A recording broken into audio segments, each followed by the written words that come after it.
What's good, people? It's your man CJ Williams tapping in for Culturalist Theory. Coming up on today's show, we are ranking Faboulous' albums from worst to first. Note, this list will not include any of his mixtapes or collab projects, only the 7 studio albums from the Brooklyn MC. Make sure you hit that like button and subscribe if you're digging the content. Without further ado, let's get to it. Number 7, Street Dreams. Sophomore albums are always tricky. They usually are a balancing act of doubling down on what worked on your debut, but then bringing something new to the table to keep fans interested. Unfortunately, Fab did neither on his second LP, Street Dreams. Not that his debut was anything to write home about, more on that in a second. Bars are present on this album, but production and concepts are non-existent. We'll start with what worked. The single, Into You, featuring Ashanti, was a solid radio-friendly single. Same goes for Can't Let Go with Lil Mo. Again, 106 and Park ready. Also, the latter half of the project works best with Change You or Change Me, Forgive Me Father, and My Life featuring Mary J. That's where the positives end for us. For every Into You, there's an uninspired version like Call Me, Bad Bitch, and Damn to outweigh it. Then, despite a respectable producer lineup with Trackmasters, DJ Clue, Just Blaze, and even Kanye West working the beats, the production completely misses the mark. That's inexcusable for that much talent to be wasted. The album isn't a total wash though, as the bonus tracks had some heat. Keeping It Gangsta remix with Jada, Styles P, and M.O.P. were dope, as well as Traded All Part 2 and the Tamia version of Into You. Number 6, Ghetto Fabulous. Fresh off a standout guest verse on Lil Mo's Superwoman, Fab set out to shrug off Mace comparisons with his debut album Ghetto Fabulous. Dropping on 9/11, the release was slightly overshadowed by, well, 9/11, as well as Jay-Z's now classic Blueprint album, which was also released on the same day. The flagship artist on DJ Clue's Desert Storm label, the debut would be a relatively forgettable effort that didn't maximize the Brooklyn MC's talents. Fab has always been able to rap. He's got clever metaphors for days. That's never been the issue. However, his beat selection, mostly on his early projects, left a lot to be desired. That's not to say there wasn't promise on this album, because there was. Singles Youngin', Traded All, and Can't Deny It showed early that radio joints wouldn't be an issue. B-sides Keeping It Gangsta, Ride for This, and One Day were also bangers. Unfortunately, the wins are limited as Fab does his best to make up for subpar beats on joints like Get Right, If They Want It, and I'ma Be Easy. We'll give him an E for effort. Number 5, Real Talk. The first 3 albums on our list also happen to be Fab's first 3 albums. The best of those came from his third project, Real Talk, which at least shows he's somewhat trending in the right direction. Things were thought to be different with this album, as the lead single, Breathe, was a banger that didn't have the traditional R&B hook Fab fans had been used to. The Just Blaze produced classic is Fab's signature single, but wasn't necessarily a sign of what was to come on the album. Fab was still intent on making registers ring via commercial records. Some of those pop records worked.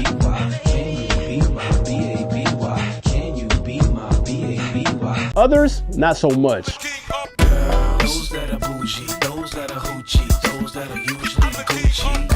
More records work than not, like Do the Damn Thing featuring Young Jeezy, Can You Hear Me, and Don't Stop, Won't Stop. An average project from Loso that benefited from a monster single. Interesting note, the original band Supertramp, where the Breathe sample is from, requested $100,000 for the sample use and 100% of the song's publishing. A ridiculous ask that Fab and Just Blaze agreed to. It turned out to be Fab's biggest record. If you were them, wouldn't you have done the same? Number 4, Losos Way. Now we're talking Fab. A much better balance of radio and B-side records. Losos Way was originally going to be a concept album based on the film Carlito's Way, but when people send you bangers like Throw It in the Bag, maybe the concept album can wait. It's notable for being Fab's first and only Billboard #1 album, thanks to the dream-assisted lead single Throw It in the Bag, which was a banger. But the heat didn't stop there. You had Lullaby, Salute with Lil Wayne, and Money Goes, Honey Stays with Jay were all top-tier album cuts. Mix in solid R&B cameos from Carrie Hilson, Ryan Leslie,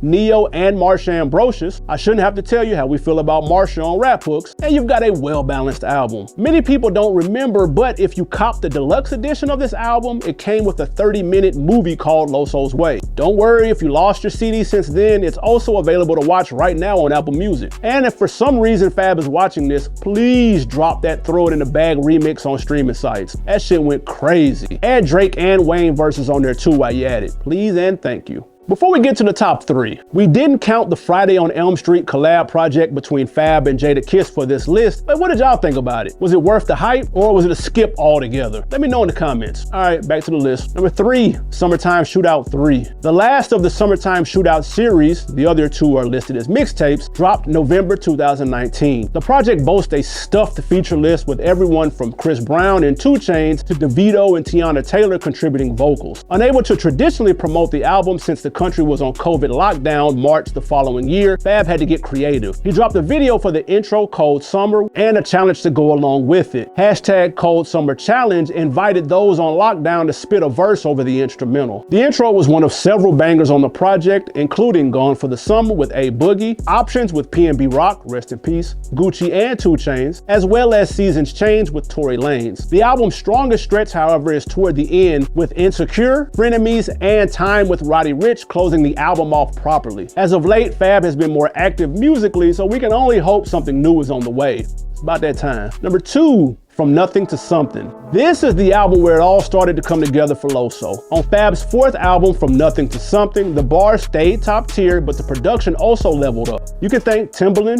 Jermaine Dupri, Just Blaze, and Polo the Don, among others, for that. Speaking of, where the hell did Polo the Don go?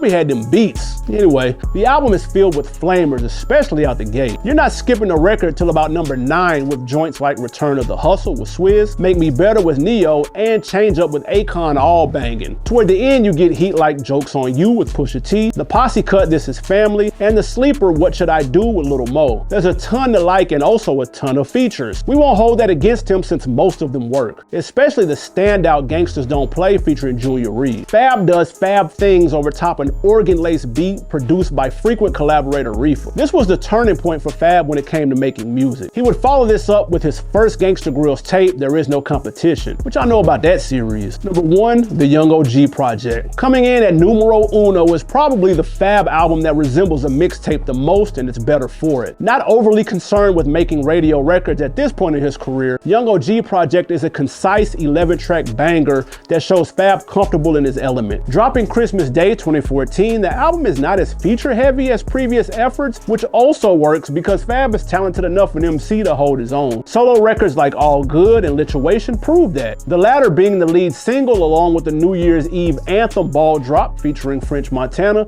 that got the most play commercially. A loosely based 90s theme album, the Young OG Project works on a few levels. Go run back to joints You Made Me or Gone for the Winter to hear some of Fab's best bars in recent memory. But if we're being honest, Fab's best full body of work isn't an album. It's one of his mixtapes. Soul Tape 1, 2, or 3, take your pick. And yes, we see the comments, mixtape lists are coming, we promise you. In the meantime, subscribe so when that time does come, you don't miss the list. Plus, we got goals. We're trying to hit 10,000 subs, man. And when that happens, we'll drop our most requested episode. Can't tell you what that is, but if you read the comments, then you know. Until then, it's your man CJ Williams for Culturalist Theory. I'm out.